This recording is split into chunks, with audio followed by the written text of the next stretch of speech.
Alors dans cette vidéo, j'ai réussi à filmer des soudures que j'ai faites donc sur du tube acier noir, donc du tube qui est utilisé pour le chauffage. Donc toutes les soudures seront faites sur des tubes qui sont en position horizontale, comme tu peux le voir sur la photo. À noter que dans la vidéo chauffagiste 25, j'explique les bases, j'explique comment on soude de tubes acier avec un chalumeau sur le plan théorique. Donc je t'invite à regarder cette vidéo là avant de regarder celle-là, car ce que j'ai expliqué dans la vidéo chauffagiste 25, je ne vais pas le réexpliquer dans cette vidéo. Alors à noter que les soudures que tu vas voir, ce sont des soudures de débutants. Les soudures que tu vois là, c'est des soudures que j'ai faites un mois après être entré en formation. Donc sache que pour faire ça, il m'a fallu quand même en faire pratiquement 1 heure par jour pendant une trentaine de jours. C'est-à-dire que souder l'acier et braser un bout de cuivre, c'est pas du tout le même niveau. Tu vois, faire une brasure sur du cuivre en 1 ou 2 heures, c'est bon. Tu vas comprendre comment ça fonctionne, c'est facile à faire. Par contre, sur l'acier, faire une soudure tout autour d'un tuyau et faire que cette soudure est étanche à la pression, eh bien, il va falloir beaucoup de temps. Il va falloir 30 fois plus de temps. Et encore plus pour faire un cordon régulier. Voilà, ce que je veux dire par là, c'est que si tu n'as jamais soudé l'acier, tu vas pas faire ça en 1 heure. Il va te falloir plusieurs semaines avant de faire une soudure correcte, à moins que tu aies des aptitudes.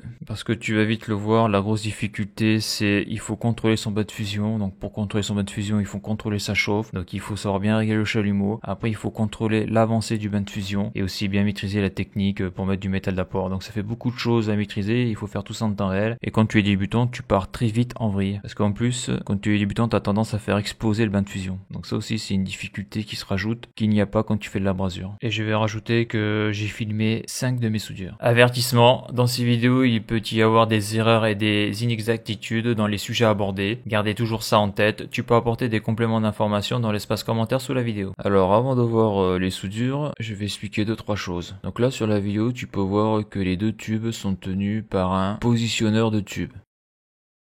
Le positionneur de tube, c'est cette pièce-là. Donc c'est comme si on avait une troisième main. Donc c'est très utile lorsque l'on veut faire, par exemple, ce genre de choses. On voit que là, le tube, ici, il est coupé, là. Donc je vais faire la jonction des 2 tubes. Là, ici, je l'ai légèrement chamfouillé tout autour. Donc le positionneur de tube, ça permet de tenir le tube en position horizontale. Et ça permet aussi de le tenir en position verticale lorsque l'on fait un piquage. Donc c'est quasiment pas obligatoire, mais c'est un outil qui est vraiment très utile pour faire ce genre de choses lorsque l'on veut faire le raboutage de 2 tuyaux. J'allume le chalumeau avec un allumeur.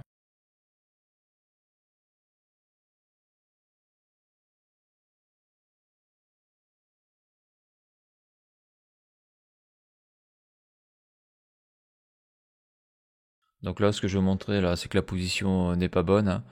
Donc lorsque l'on soude, on doit souder en montant. Donc soit de l'autre côté ou soit de ce côté-là, mais je monte, c'est-à-dire je soude à partir d'ici et je monte mon bas de fusion. Donc là, je suis mal placé. Et deuxièmement, ce que je voulais montrer là, c'est que là c'est bon, c'est que l'angle entre la flamme du chalumeau et la baguette de métal d'apport doit être aux alentours de 90 degrés.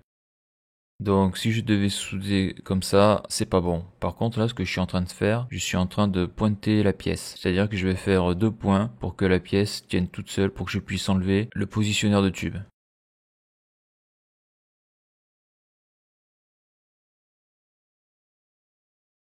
Alors je contrôle le niveau, que les 2 tubes soient bien alignés, c'est-à-dire qu'il n'y en a pas un qui dépasse plus que l'autre. Donc là pour le moment je n'ai fait qu'un seul point.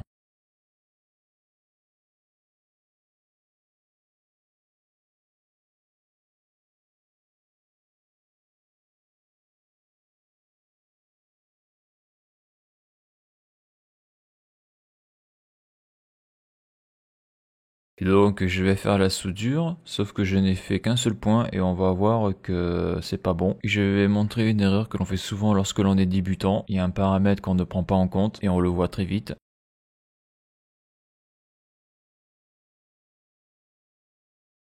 Donc là je suis en train de chauffer donc l'endroit où je vais souder. Je suis en train de chauffer donc à 1500 degrés pour faire apparaître le bain de fusion.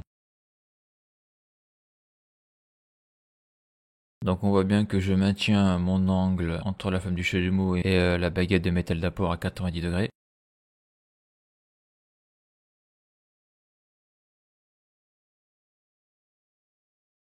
On peut voir aussi que je monte régulièrement, donc je soude en montant. On peut voir aussi que je rentre et je sors régulièrement la baguette du bain de fusion.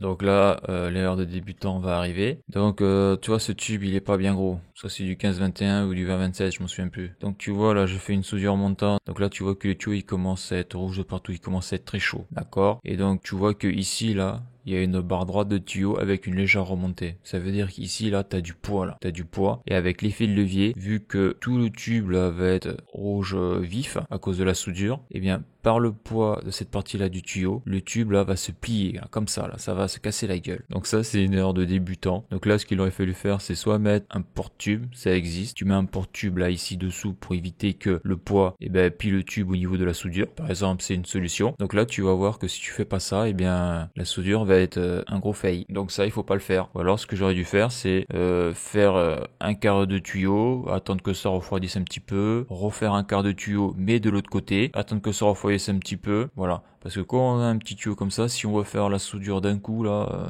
ça va pas le faire. De plus, comme le tuyau là, il est super chaud, le bain de fusion là, il doit être tout aplati, la soudure, je pense qu'elle est toute merdique là. Et donc là, on peut voir le tuyau s'affaisser, donc voilà. Le truc qu'il faut éviter absolument. Donc maintenant on va voir la première soudure, c'est-à-dire que là maintenant on va voir le bain de fusion, on va voir comment j'avance le bain de fusion, on va voir aussi la baguette trempée dans le bain de fusion, donc on va voir un petit peu comment ça se passe en réel. Donc avant de voir la soudure, je vais déjà parler des défauts de la soudure que tu vas voir. Donc là ici tu peux voir la soudure en taille originale, et ça c'est la soudure avec un zoom de 2. Donc là comme je disais dans la vidéo précédente, là j'ai tendance à souder là avec le panache là. Donc là on a le dard, là on a la zone réductrice, et là on le voit là c'est le panache. Donc ça c'est pas bon. Il faudrait que je sois beaucoup plus près du bain de fusion. Et après sûrement là si je recule c'est pour éviter que le bain de fusion soit trop large. Donc je pense que là il y a un mauvais réglage du chalumeau. Donc là par exemple cette photo là je me rapproche beaucoup plus du bain de fusion. Et après j'ai remarqué donc sur cette soudure là c'est que j'ai tendance à mettre la baguette pas au milieu du bain de fusion mais plutôt sur l'extrémité. Donc ça non plus c'est pas très bon. Il faut plutôt mettre la baguette au milieu du bain de fusion. Et on remarquera aussi dans la vidéo que je bouge beaucoup le chalumeau. Ça c'est parce que j'ai peur de rester trop longtemps sur le bain de fusion et j'ai peur qu'il éclate, qu'il explose. Donc ça m'arrivait souvent que le bain de fusion explose. Et donc je pense que c'est parce que le bain de fusion monte à une température trop élevée. Donc là en plus on voit que le cordon là il est bien large. Donc ça veut dire que là tu vois je chauffe trop là. Je chauffe trop. Parce que quand tu chauffes trop sur les côtés, le bain de fusion il s'aplatit, ça fait un cordon tout plat. Donc voilà, donc maintenant on va voir la vidéo de la soudure. Donc ici là je suis en train de pointer les deux tubes avant de faire la soudure. Donc le but de pointer les deux tubes c'est pour éviter qu'ils bougent, donc il faut que je pointe des deux côtés.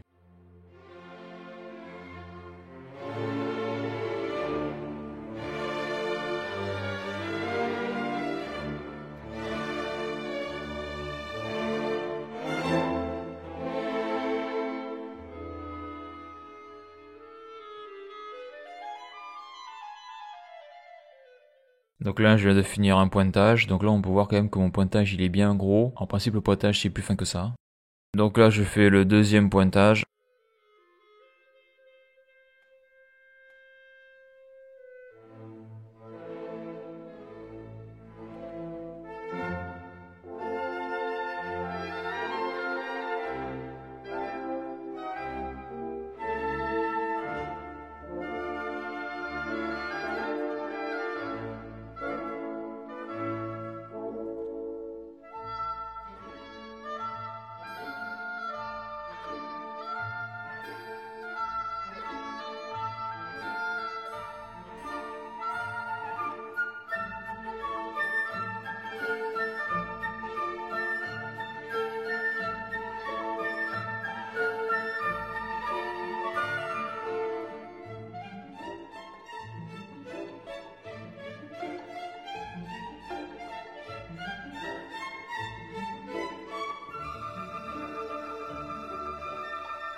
Et donc là, tu peux voir la soudure sur le tube.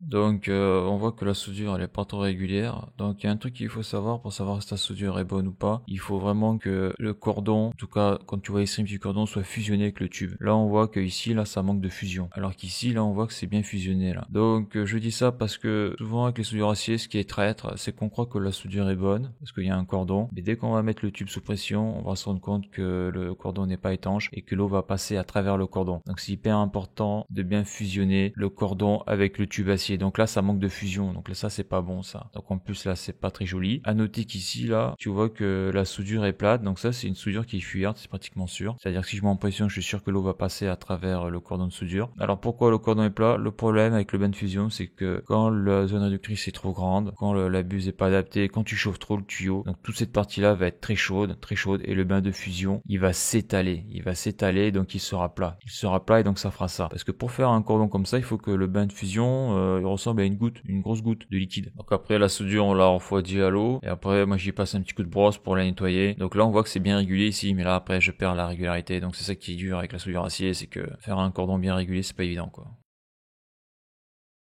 Alors sur la soudure numéro 2, donc toujours le même défaut, hein, j'ai tendance à maintenir le bain de fusion juste avec le panache. Probablement parce que ma buse est trop grosse, donc j'ai dû réduire la zone réductrice. Et sur cette soudure là, je trouve que le bain de fusion, il est mieux. Il est bien épais, il est assez large.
Donc là, on peut voir un phénomène, là. Donc là, tu vois que le métal est liquide et ça forme une goutte. Et donc, on voit que cette goutte, elle est juste reposée sur le tube acier et qu'elle n'est pas en fusion avec le tube acier. C'est-à-dire que les deux ne se mélangent pas. Donc ça, c'est pas bon. Ça veut dire que si je continue à souder comme ça, là, eh bien, ce métal va se solidifier, mais ça va pas faire la fusion avec le tube, et donc ça ne sera pas étanche lorsque je vais mettre en pression. Et on le voit, lorsque la goutte fusionne avec le tube, eh bien, ça s'aplatit sur le côté. Donc ça, c'est très important, c'est que le métal d'apport doit fusionner avec le tube. Si ça fusionne pas, c'est que le tube n'est pas assez chaud, c'est pas bon, il faut pas continuer la soudure, car elle ne sera pas bonne, elle ne sera pas étanche.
Donc là, ce que tu peux voir là, c'est une des soudures que je viens de faire là juste avant là. Donc là, ce que je veux montrer ici, tu vois là, on voit que c'est pas fusionné entre le métal d'apport là et le tuyau. Donc ça, c'est pas bon ça, parce que ça c'est une source de fuite. Là, on voit que c'est pas fusionné. Après, on voit que la soudure est pas terrible esthétiquement. Je suis pas sûr que cette soudure soit étanche à la pression. Donc là, pareil, c'est une autre soudure, elle est pas terrible. Et là, c'en est une autre. Ce qui est dommage, c'est que je ne les ai pas frottés avec la brosse pour voir la soudure propre. Alors la suite dans le prochain épisode, c'est-à-dire chauffagiste 27. Alors voilà pour cette vidéo. Si tu as aimé la vidéo, n'hésite pas à la liker et à la partager. Tu peux t'abonner à la chaîne. Tu peux aller voir les articles de mon blog qui traitent de l'électricité, du chaud et du froid. Et pour ceux qui voudraient me soutenir financièrement dans la reproduction de mes vidéos par un don, le lien est sur la page d'accueil de la chaîne YouTube. Merci et à bientôt pour une prochaine vidéo.